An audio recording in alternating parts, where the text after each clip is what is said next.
Alô, você, telespectador da TV Mar Canal 25, um grande abraço, muito obrigado pelo carinho, pela audiência de sempre. Hoje, sexta-feira, está no ar mais uma edição do Segurança em Foco, pela sua TV Mar Canal 25, emissora da organização Anão de Melo, ao vivo pelo portal Gazeta Web, pelo aplicativo TV Mar e pelas nossas redes sociais. Você também pode interagir conosco, mandando sua pauta, suas mensagens, para que a gente possa, na melhoria desse programa, discutir os assuntos de uma maneira profunda a respeito da segurança pública e o quadro de violência no país. O aspecto social também ganha destaque neste próximo momento na programação da TV Mar Canal 25 com esse programa Segurança em Foco. E como você já sabe, dois temas selecionados para o programa de hoje. O primeiro dele, as ações da Polícia Civil que reduzem em 44% o roubo de cargas em Alagoas. E para a nossa alegria, hoje, a nossa convidada especial é a delegada Maria Angelita, que é responsável, titular da Delegacia de Roubos e Furtos de Veículos e Cargas e uma das responsáveis também por comandar toda essa rapaziada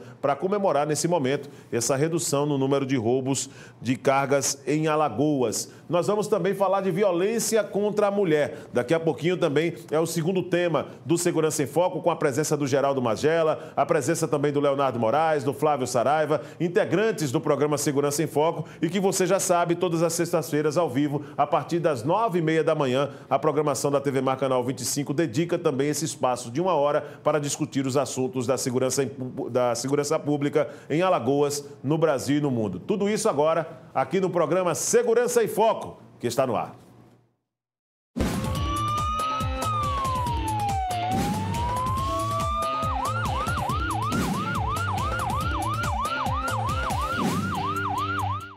Mais uma vez, um abraço para você, muito obrigado pela audiência. Olha, operações realizadas pela Polícia Civil que acabou com a quadrilha que reduziu em 44% o número de roubo de cargas nas rodovias de Alagoas nos últimos meses. Tudo isso se deve também aos valores de cargas roubadas que também tiveram uma queda de 63%. E para falar sobre esses números, o que representa uma redução como essa, nós temos o prazer de conversar inicialmente com a delegada Maria Angelita, titular da Delegacia de Roubos e Furtos de Veículos e Cargas, com a participação do Leonardo Moraes, com a participação do Geraldo Magela, integrantes da nossa mesa. Doutora Maria Angelita, muito obrigado por atender ao nosso convite. Eu gostaria que você falasse como Alagoas conseguiu atingir um índice como esse em redução de roubos de cargas aqui nas nossas rodovias. Bom dia. Bom dia a todos, bom dia, colegas. Eu que agradeço o convite, o espaço, para que a gente fale sobre esse número que é tão expressivo aqui para a nossa segurança pública. Na verdade, a gente tem que exaltar um grande trabalho investigativo que foi feito. Então, quando a gente conseguiu efetuar a prisão desses bandidos, dessa quadrilha, isso foi depois de pelo menos 3 meses de investigação. A gente, diuturnamente, sempre buscando, vigiando, investigando, tentando aprofundar as informações que chegavam para a gente. E aí foi exatamente onde a gente chegou, exatamente nesse pessoal que já estavam instalados aqui em Alagoas há mais de 1 ano, com casa alugada, ostentando uma vida de luxo aqui, né, em praias, né, de alto padrão, e a gente conseguiu verificar que aquele padrão que eles ostentavam não era compatível com a suposta atividade econômica que eles exerciam. Parece que eles, de fachada, tinham oficinas mecânicas de veículos, mas quando, na verdade, tinham informações privilegiadas que já vinham de São Paulo, de onde as cargas partiam, de onde partiam os caminhões e tal. E aí a gente conseguiu fazer todo esse trabalho, né, retornando até a origem da carga, e aí a gente conseguiu traçar todo esse trajeto, e aí, graças a Deus, com o auxílio, né, da 17ª Vara, com o apoio total da Secretaria de Segurança Pública, a gente conseguiu prender essa quadrilha e nos 3 meses subsequentes a gente verificou exatamente essa redução extremamente expressiva. Nós recebemos, Magela e Leonardo, nos últimos programas, alguns delegados e presidentes de entidades também relacionadas a isso que falam da dificuldade, principalmente da precariedade em condições de trabalho. De repente, se apresenta números como esse, de 44%. Como é que vocês analisam uma condição como essa? E a doutora Maria Angelita também está à disposição aqui para que vocês possam colocar qualquer coisa. Bom dia. Bom dia, Abdelão. Bom dia, Magela. Bom dia, doutora Maria Angelita. Né? Prazer conversar com a senhora depois de alguns encontros, né? Tanto na faculdade como na vida também, né? Profissional. Essa questão do roubo de carros, eu estava até estudando hoje alguns pontos que são característicos desse grupo, dessa grande organização criminosa. Eu acho que até a palavra mais adequada, né? Que eles são extremamente organizados. Essa questão acontece bem. E você capturá-los também é uma questão um pouco mais complexa, tanto é que a delegada já justificou que foram 3 meses de uma investigação, né? Então, eles sempre procuram locais um pouco mais vulneráveis, são aqueles locais em que a polícia não está frequentemente, né, naquela região. A estrada é um local em que é impossível que a polícia seja onipresente. Sim. E há locais em que há ponto cego, geralmente locais em que não existem poucos povoados, né? Por exemplo, a estrada de Cururi, daqui para lá, é uma estrada perigosíssima, porque você encontra poucos povoados, poucos postos de gasolina e assim por diante. O horário também é importante, geralmente feito às madrugadas, né? Que também o policiamento ele reduz um pouco. Há uma comunicação entre pessoas que estão também em outro estado, como é esse caso, para saber de onde vem a carga, o horário em que ele sai de lá para fazer uma projeção e saber mais ou menos o horário em que aquela carreta, aquele caminhão, ele vai passar naquele local específico que é mais vulnerável, bem como participação de funcionários que fazem parte da empresa. E você descobrir qual funcionário auxiliou é uma tarefa um pouco complexa. A questão, muitas vezes, é que muitos deles, eles retiram um pouco esse âmbito não de proteção, mas de cuidado, e aí começam a ostentar uma vida que nunca tiveram. Levanta-se a suspeita, às vezes os próprios amigos, companheiros e vizinhos começam a desconfiar de alguma coisa, né? E daí vem as informações da polícia para que seja feita a prisão. Então, são grupos muito organizados, o que demanda um trabalho de inteligência policial muito grande. Eu queria saber, doutora Maria Angelita, se nesse caso também houve questões ligadas à interceptação telefônica ou colaboração premiada de alguma pessoa presa inicialmente. Na verdade, nós contamos com essas técnicas de inteligência, né, onde houve, em alguns momentos da investigação, como foram 3 meses, houve a necessidade realmente de haver uma quebra de sigilo em certos momentos, porque não existiam outras formas de se conseguir algumas provas, não fosse esses subterfúgios. Então, realmente houve essa necessidade, mas a grande maioria das informações que nós conseguimos, na verdade, foi através de informações de pessoas colaboradoras, de pessoas que realmente estavam desconfiando da conduta daquelas pessoas, daqueles integrantes daquele grupo, que pessoas até próximas, como o senhor falou, vizinhos, pessoas que não entendiam como era que aquelas pessoas sem uma renda aparente, né, mais elevada, conseguiam possuir bens, por exemplo, como jet ski, carros de alto luxo, importados, né, conseguindo bancar festas, né, pagando para todo mundo. Então, isso termina levantando a suspeita de pessoas de bem que dizem, olha, eu estou achando que isso aqui está meio estranho, né? Só mais uma pergunta. Por favor, claro. O efetivo da Polícia Civil para combater crimes dessa complexidade, ele é suficiente ou dependeria de um amparo técnico e de pessoal mais volumoso do que o que existe hoje? Olha, sempre a gente costuma dizer, era sempre bom que tivesse mais gente.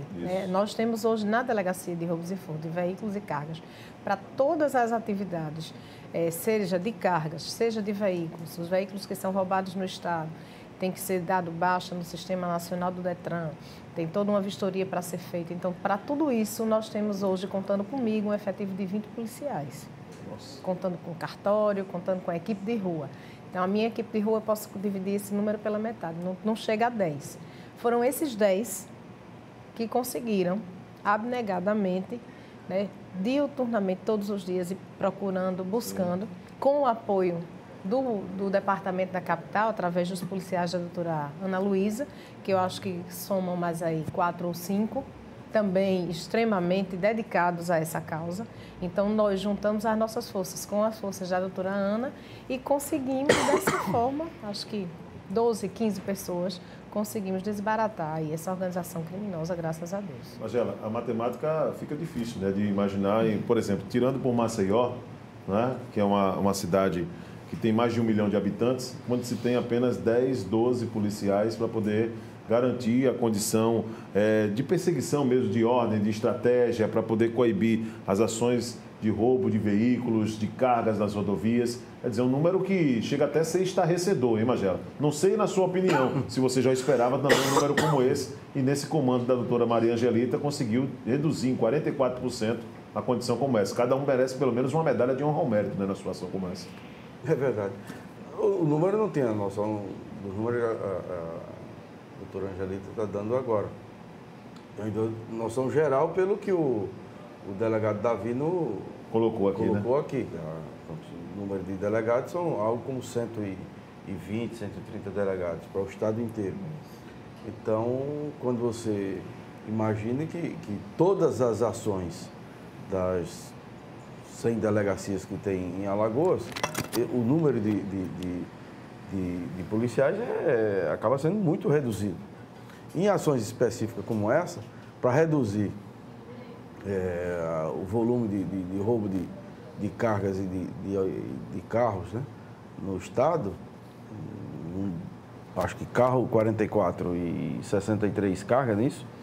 Na verdade, o que a gente colocou, o número de 63% é a diminuição em valores, em reais. Por exemplo, a gente conseguiu verificar, através dos registros, que a gente conseguiu diminuir o valor de carga roubada em mais de R$1,5 milhão de reais. Então, isso foi o que deixou de ser roubado em relação ao que havia antes. 63% foi essa diminuição. E 44% em relação ao número de assaltos, de roubos de cargas no estado. E veículos, a gente conseguiu, aqui na capital, uma diminuição, em comparação com o mesmo período do ano passado, de aproximadamente 50%. Então, nós temos até um gráfico, doutora Maria Angelita, aqui, para que a gente possa colocar o que reflete bem esses números do que está sendo colocado pela doutora Maria Angelita, que é a nossa convidada, registro de roubos e cargas em rodovias. Observa aí que o mês de janeiro e o mês de fevereiro, né, são situações que apresentam um maior número. Março também apresentou um panorama, um cenário igual ao de fevereiro. E aí veio o processo, né, a redução entre março, abril, maio e junho. Ou seja, números que diminuíram de fato diante desse gráfico apresentado aí, né? A fonte está ali, o CISPOL, né? Isso. Não é isso? O CISPOL também como fonte. É bem isso aí, né, doutora Maria Angelita? Isso, exatamente. Né? Lembrando que exatamente em março foi quando a gente efetuou a prisão desse grupo criminoso e a partir daí nós começamos a monitorar o número de roubos de cargas e por isso que a gente resultou nesse gráfico aí, onde houve essa diminuição. Ô Leonardo, nesse tipo de crime, no aspecto jurídico, que tipo de crime é esse? Quais as penalidades quando a polícia tira de circulação, quando consegue acabar com uma quadrilha como essa? O crime de roubo, né? Na verdade, não seria, pelo que eu vi de relatos, né, do que eu acompanhei das palavras da delegada de polícia, seria uma organização criminosa, né? Então, a competência seria da 17ª Vara aqui na capital, aliás, no estado como um todo, né? É uma vara com competências para o estado inteiro, por compor a organização criminosa, mais o roubo, né? E ninguém sabe quais são os crimes que vêm também ao redor das armas que são apontadas, sim, né? De tráfico de armas, eventualmente, né? De outras compras, de ameaças, né? De corrupção de menores, às vezes tem menores que são envolvidos nesse fato. Então, são uma série de crimes, né? Eu queria só perguntar fazer uma pergunta aqui, delegada. A informação, delegada, para esse tipo de crime, ela acontece geralmente através de quê? De denúncia anônima, através de alguma pessoa que é presa e eventualmente entrega aos outros? Qual a forma da polícia, normalmente, nesse fato, ser noticiada, desse crime? Olha, doutor, veja bem, nesses casos nós temos as mais variadas fontes que se possa imaginar. Como a nossa delegacia tem uma competência, no caso da carga, é estadual e a gente tem policiais extremamente experientes lá dentro, então isso já vem sendo investigado, o roubo de cargas em geral já vem sendo investigado há muito tempo. A gente tem contatos com as pessoas das transportadoras, das seguradoras, que nos fornecem informações importantes, porque eles têm equipamentos de segurança bastante eficazes, né? Então, aquele caminhão, ele só pode ser aberto em determinado horário, através de determinada pessoa. Tem uma série de informações que elas passam para a gente e a gente começa a juntar as peças do quebra-cabeça. Por que foi aberto nessa hora se não poderia? Não foi acionado o alarme? Quem não acionou aquele alarme? Quem desarmou aquela senha? Então, a gente começa, na verdade, a juntar peças. Existem pessoas que colaboram com a gente, pessoas que às vezes fizeram parte de algum crime, de algum grupo, já cumpriram suas penas e agora de repente informam algumas coisas. E existem pessoas que realmente estão trabalhando seriamente, né? Motoristas que trabalham seriamente, porque a gente verificou nessa operação que alguns motoristas colaboravam com o crime, com a organização, faziam parte da organização. No entanto, outros não. Então, aquelas pessoas que são sérias, que têm compromisso com o seu trabalho realmente, terminam nos passando informações, obviamente de forma anônima, para que não sejam, né, para que não sejam expostas. Mas a gente tem diversas fontes de informação. Elas chegam para a gente através de várias maneiras, como eu falei. A inteligência, ela trabalha com a ideia da surpresa, não é isso, doutora Maria Angelita? Mas não tem aquela questão do confronto. Mas chegou a ser detectada num momento como esse também armas pesadas de posse dessa quadrilha, e a polícia do nosso estado, no caso, na sua delegacia, estaria preparada para poder, em caso de uma condição como essa, ter armas também de um mesmo calibre, uma condição como essa? Porque é uma coisa que me preocupa muito quando se fala também da estrutura que se oferece para delegados, para que a polícia possa executar as funções, é a maneira como o crime tem se armado aqui no Brasil. A gente acompanha, Magela, lá no Rio de Janeiro, essa situação. Os bandidos altamente armados, quando a polícia tem um armamento que ainda é cheio de restrições e cheio de burocracia. Como é que está esse cenário aqui em Alagoas e, mais necessariamente, nessa atuação também da delegacia que a senhora comanda? Nessa atuação, a gente verificou desde o início da investigação que, apesar de ser um grupo extremamente perigoso em termos de ter um desenvolvimento logístico muito organizado, era uma organização criminosa realmente onde cada um tinha a sua função, um fazia uma coisa, outro fazia outra. Em termos de armamentos, eles possuíam armas de fogo, foram encontradas armas de fogo com o grupo. No entanto, a ação, normalmente, desse grupo, ela era praticada sem violência.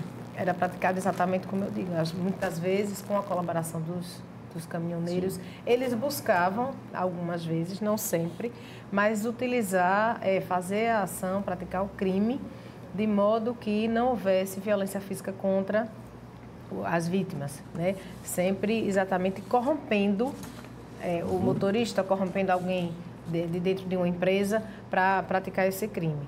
Embora a gente detectou também que em algumas outras ações tem havido, inclusive houve intervenção das polícias locais, uma tentativa, não conseguiram concretizar, mas a polícia teve como evitar, pelo menos, aquela violência maior. Sim. Nós temos aqui imagens, antes de ir ao intervalo, temos imagens também dessa questão dos números, em que a doutora Maria Angelita acabou de colocar os valores das cargas roubadas, que também tiveram uma redução drástica nos 3 primeiros meses do ano. Antes da prisão da quadrilha, o total roubado chegava a R$2.600.000, né? Nos meses de abril, maio e junho, os valores roubados foram de 963 mil, uma queda de 63%. Isso mostra o quanto a ação da polícia já conseguiu reduzir essa condição. Isso é um processo, claro, que nós estamos hoje comemorando, Magela, mas é aquela coisa, né? Precisamos de mais ações. E numa situação como essa, com o seu olhar social, o que é preciso fazer para que esse conceito possa ser mudado, em que as pessoas, muitas vezes, por querer levar uma vantagem momentânea, mudando o seu padrão de vida de uma maneira drástica, como o Leonardo trouxe, e que acaba sendo indícios também de que algo ilícito está acontecendo ali com aquela profissão, com aquele profissional, Magela?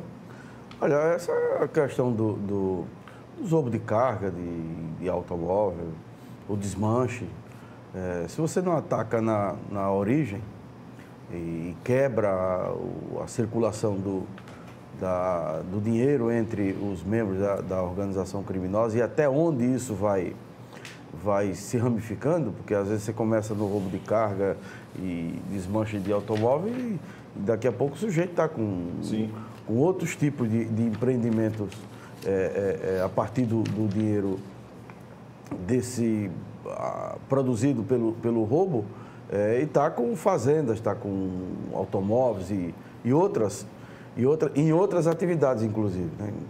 Essas organizações não são tão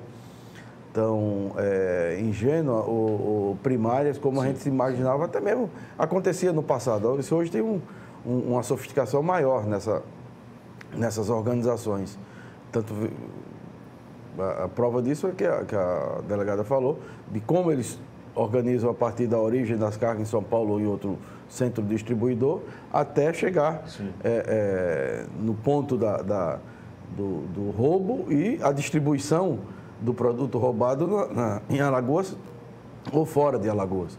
Então, essas organizações já são organizações jamais com um grau de complexidade maior do que o roubo comum da cidade. Né? Então, a efetividade na prisão, na configuração do crime e nas penas dos envolvidos, isso vai, de alguma forma, quebrando o ciclo de organizações criminosas em torno desses produtos. Quanto maior a área de inteligência atuar, certamente reduzirá a ação das ações criminosas. Não é a polícia na rua, ou não tem sido a polícia na rua, estrito senso, que vai reduzir isso. O que está reduzindo é a inteligência. É você mapear e fazer isso 2, 3 meses, até mais tempo, e atacar onde está efetivamente o cérebro da organização. Muito bem, daqui a pouco nós vamos a um rápido intervalo. Eu vou até deixar a pergunta no ar aqui para a doutora Maria Angelita, porque quando se tem uma imagem de fora para dentro do processo, a imagem que eu tenho é o seguinte, que ainda nós estamos vivendo em um processo, um olhar do machismo. Ela, delegada, né, como é que para ela acaba sendo dia a dia, também está convivendo no meio de tantos homens, se existe ainda essa questão do machismo, porque o nosso próximo tema vai ser a questão da violência contra a mulher, e nós vamos daqui a pouco trazer esse assunto aqui no Segurança em Foco pela sua TV Mar Canal 25. Voltamos já.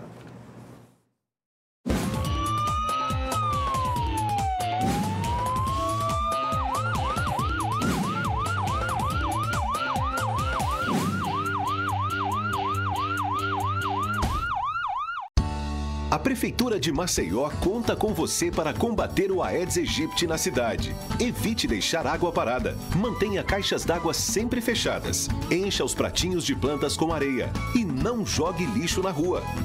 Faça uma vistoria semanal na sua casa para identificar possíveis focos. Com pequenas atitudes, vamos juntos combater o mosquito. Prefeitura de Maceió.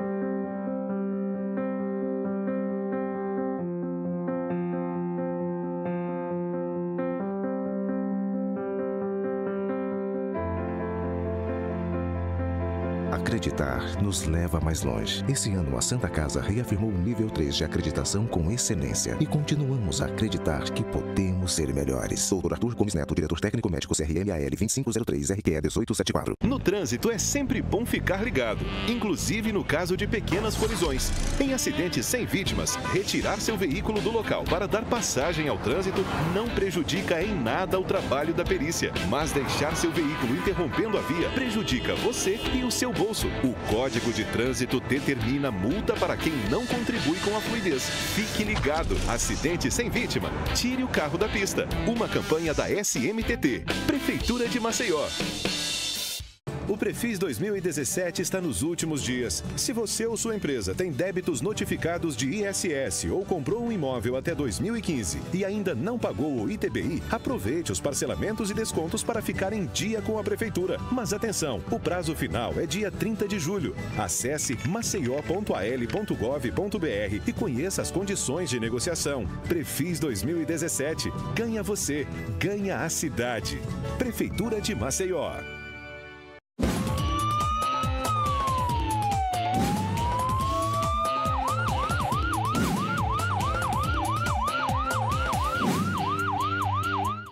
Alagoas é o 11º estado brasileiro mais violento para mulheres, segundo o levantamento do Instituto de Pesquisa Econômica Aplicada, o IPEA, com dados de 2015. De acordo com a pesquisa, a taxa de mortes no estado foi de 5,4 para cada grupo de 100 mil mulheres, apresentando uma variação de 17,20% entre 2015 e 2010. Nós temos uma matéria a respeito desse assunto e nós vamos colocar agora para você que acompanha aqui o Segurança em Foco. Vamos acompanhar. O IPEA, o Instituto de Pesquisas Econômicas Aplicadas, fez uma pesquisa para saber como estão os índices de violência contra a mulher. E Alagoas ficou em 11º lugar.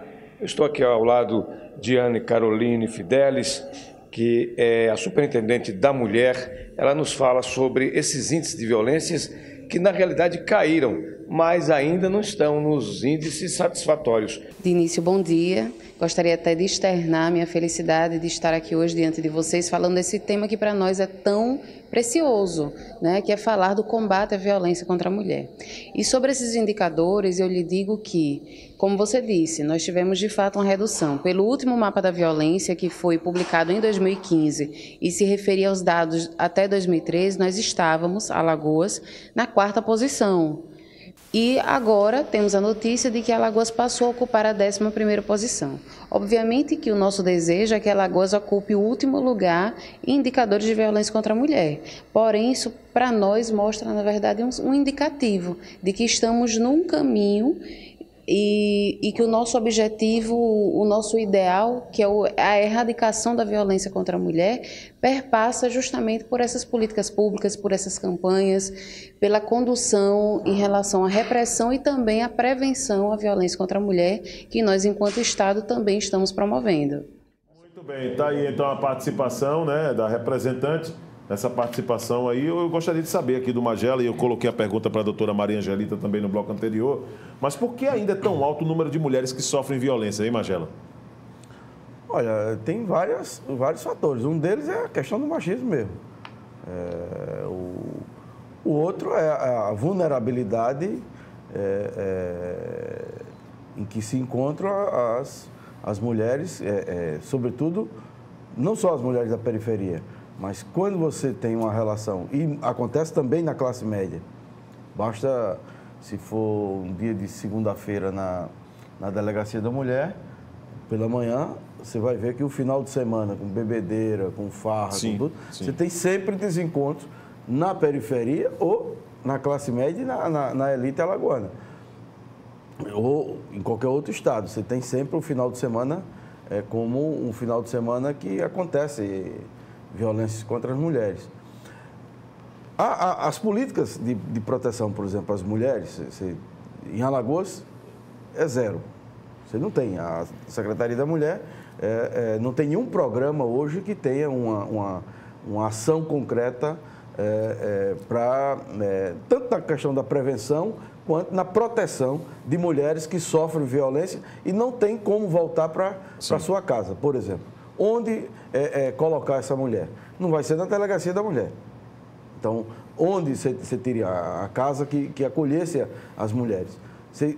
Durante um determinado tempo aqui em Alagoas, se estruturou uma rede de proteção às mulheres, assim como uma rede de proteção às crianças e adolescentes. Sim. Essas redes, todas elas estão esgarçadas, ou seja, estão completamente... Você tem uma ONG ali, você tem uma instituição acolá que ainda mantém um certo trabalho por financiamento externo. Mas muito distante do processo, né? E muito distante da nossa realidade, de atender minimamente a nossa realidade. Entendi. Então, as mulheres que são vítimas de violência, elas são vítimas e muitas delas continuam a viver com seus companheiros, seus maridos, ou parceiros, namorados, em função de várias questões. Uma de dependência econômica também. A outra, o medo. E uma terceira, que se junta às três, um conjunto, não tem para onde ir. Não tem profissão definida, não tem qualificação profissional.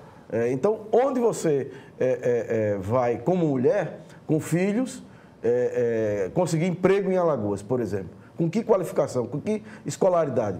Se o grau de exclusão na população aqui em Maceió, por exemplo, é altíssimo, e com as mulheres você vai ver sempre que elas estão atingindo um grau muito alto de exclusão. Entendi. Então, essa coisa da violência contra a mulher é muito mais complexo do que se imagina. E depende muito menos de polícia em si e mais de políticas públicas. Sim. E entre as políticas públicas, uma política de segurança pública específica para as mulheres. Avançou muito com a lei da Maria da Penha. Por exemplo, eu não estou com os dados do IPEA, infelizmente. Sim. Eu troquei por erro meu. Eu estou com os dados do mapa contra a violência, sim, de 2015, que os dados são o que a representante da Secretaria da Mulher falou. Sim. Referente a 2013. Sim. Os dados de 2015, apresentados em 2015, são referentes aos apurados até 2013. Bom, Alagoas tinha 8,6% de taxa de homicídios com mulheres. É uma taxa altíssima, quando a taxa brasileira é de 4,8%. Aqui era de 8,6%. Sim. Então, isso para cada 100 mil mulheres. Então, isso é muito alto. Isso é muito alto. Então, como reduzir isso? Colocar a níveis toleráveis, se há que essa expressão é correta, você dizer níveis toleráveis para uma situação dessa natureza, sobretudo para o homicídio. Mas para reduzir mesmo, você teria que ter todas essas políticas públicas integradas. Por exemplo, quando eu estava na Secretaria da Mulher, há 4 anos atrás, você tinha alguns programas. Um deles era o Balcão de Direitos. Sim. Então, você tinha lá psicólogo, você tinha advogado, você tinha assistente social, você tinha pedagogo, que trabalhavam com as áreas mais vulneráveis. Você tinha um outro programa, tinham 2 programas, Mulher da Paz e Mulheres da Comunidade. Um trabalhava com a Secretaria de Defesa Social, na época o secretário era o Coronel Dário. Esses 2 programas acabaram. E eram programas importantíssimos, que eram mulheres da comunidade. Mas é por quê? Pela questão da falta de continuidade de gestão? Para variar. Sai um governo, entra outro, acaba. Entendi. Então, você tinha 200 mulheres que eram uma espécie de agente comunitário só para essa área, para detectar violência contra a criança, contra as mulheres, contra a população mais vulnerável naquela comunidade. Isso surtiu um efeito muito grande. Por exemplo, onde tinha a área da base comunitária, as mulheres trabalhavam em conjunto com as bases comunitárias. Então, você ia integrando as políticas públicas. Está tudo desgastado, você não tem nada. E a tendência é só piorar, porque você tem a redução, o congelamento de verbas por 20 anos das áreas sociais, e essa é uma área vital. Sobretudo numa cidade que é uma das mais violentas do país e um dos estados mais violentos do país. Doutora Maria Angelita, a senhora que convive também diariamente, como manter a figura da autoridade de delegada diante de um meio que tem mais homens do que mulher, é verdade, e sei que em determinadas situações é preciso se manter isso. Ainda há muita presença do machismo na polícia, a senhora que se depara diariamente com esse tipo de situação, como é que é o seu dia a dia de trabalho também, doutora Maria Angelita? Olha, eu acho que isso vai muito da nossa postura, da postura que a mulher assume diante das situações. Dentro da nossa instituição, graças a Deus, eu acho que hoje nós já conseguimos mostrar, como diz o ditado, a gente já mostrou para que veio. Então, é claro que a gente entende que o pessoal olha para a gente e diga, olha, você é uma mulher, você tem uma aparência frágil, mas a gente demonstra no dia a dia, sim, exatamente com as nossas ações, com o nosso comportamento, a gente impõe aquele respeito e a gente é respeitado. Graças a Deus eu tenho colegas que são fantásticos, que nos tratam no dia a dia, colegas delegados, os policiais nos respeitam demais, respeitam o nosso trabalho pela forma como ele é feito. Então, hoje eu acho que nós temos delegadas competentíssimas aqui em Alagoas e que em nada estão abaixo do trabalho dos homens. A gente sabe que existem limitações físicas, às vezes, porque somos mulheres, somos homens, somos diferentes. Sim. Mas em termos de competência, em termos de efetuar o seu trabalho, graças a Deus, dentro da instituição, a gente não tem encontrado nenhum problema. Obviamente que fora existe sempre aquelas pessoas que ainda duvidam da nossa capacidade. Você é mulher, você vai para a rua, você vai para a operação, né? Então, ainda tem gente que pergunta, doutora, ainda? Sim, ainda tem. Mas o que você faz isso? Você passa a noite fora e você tem filhos? A gente tem filhos, nós temos marido, tem família, mas nós abraçamos essa profissão, né? Então, na hora que a gente abraça isso, na hora que a gente diz, olha, é isso que eu quero, a gente conta com o apoio, graças a Deus eu tenho esse apoio em casa, né? Sou casada há 15 anos e eu entrei na polícia já casada, né? Com uma pessoa que entendeu a minha profissão, que ama a minha profissão também, junto comigo, porque sabe que eu estou feliz. Sim. Mas a gente percebe que é exatamente esse o grande problema. Hoje, eu passei 4 anos na Delegacia da Mulher, de 2008 a 2012, e a gente verifica que eu acho que só existe uma única forma de tentar diminuir o machismo, de tentar diminuir a violência contra a mulher, através da educação. Como nós vamos educar os nossos filhos, homens, principalmente? Porque o homem hoje, principalmente no Nordeste, sobretudo aqui no Nordeste, em todas as classes sociais, não só nas mais pobres, mas a gente verifica também pessoas de alto poder aquisitivo que tratam suas mulheres como se fossem objetos, né? Ela é minha. Quando se diz minha mulher, é porque ela é aquela coisa minha. A propriedade. Na verdade, é propriedade dele, tem que fazer o que ele quer do jeito que ele quer. Então, a gente tem que realmente dar educação aos nossos filhos, mostrar para eles que nós somos iguais, que temos obrigações. Então, meu filho em casa, eu tenho um filho homem e uma filha mulher. Meu filho em casa, ele tem essa noção de que ele precisa ajudar a gente, que nem todos os dias a gente tem secretária em casa, que ele precisa ajudar, que ele precisa tirar o prato dele da mesa, que tem que levar, que ele pode ajudar a lavar, que ele pode ajudar. E que nós temos essa divisão de tarefas. Através disso aí, eu acho que a gente pode mudar a consciência das pessoas para que essa violência diminua. Testemunho importante, né? Inclusive, incentivador outras mulheres que, mesmo em outras carreiras jurídicas ou fora do direito, podem acompanhar essa disposição e o amor à profissão falado pela senhora nesse momento, né? Eu estava só falando aqui uma passagem, basicamente, pela Lei Maria da Penha, que é a Lei 11.340 de 2006, né? Que tem como objetivos em relação à política, né, de coibir e prevenir a violência doméstica contra a mulher, não só a criação de juizados especiais, como aqui em Alagoas tem um juizado que fica na Praça Sinimbu, Dr. Paulo Zacarias, que é o juiz de direito, e a promotora oficiante, que é a doutora Maria José, e o objetivo de criar assistente de proteção social também à própria mulher. E algumas pessoas perguntam se qualquer violência praticada contra a mulher seria algo que resultasse na aplicação da Lei Maria da Penha. Não é qualquer violência, não. A lei deixa bem claro que a violência que dá inciso à Lei Maria da Penha é a violência baseada no gênero. E foi por isso que houve a modificação do próprio Código Penal para trazer a figura do feminicídio.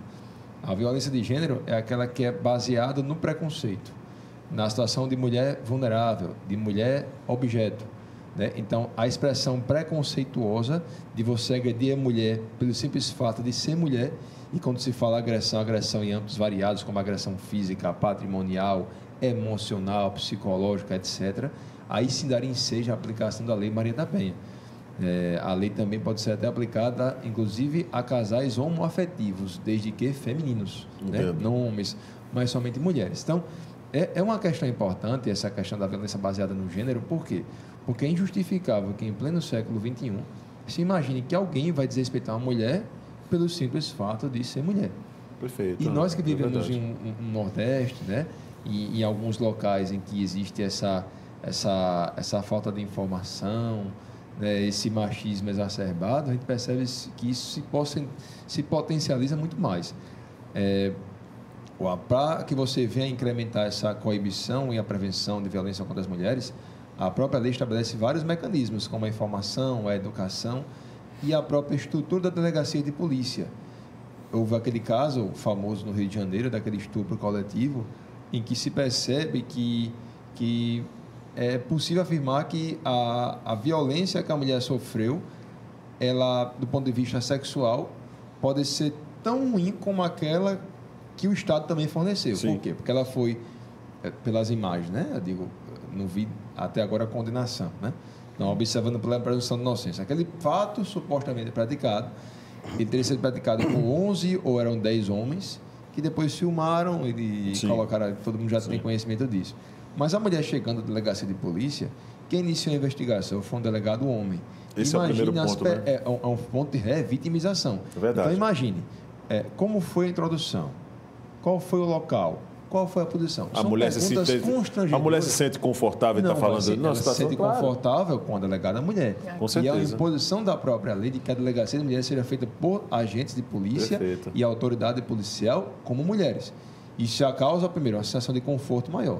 Segundo, a estrutura da delegacia de polícia ela é compatível com a destruição emocional e sentimental pelo qual chegou a mulher naquele momento.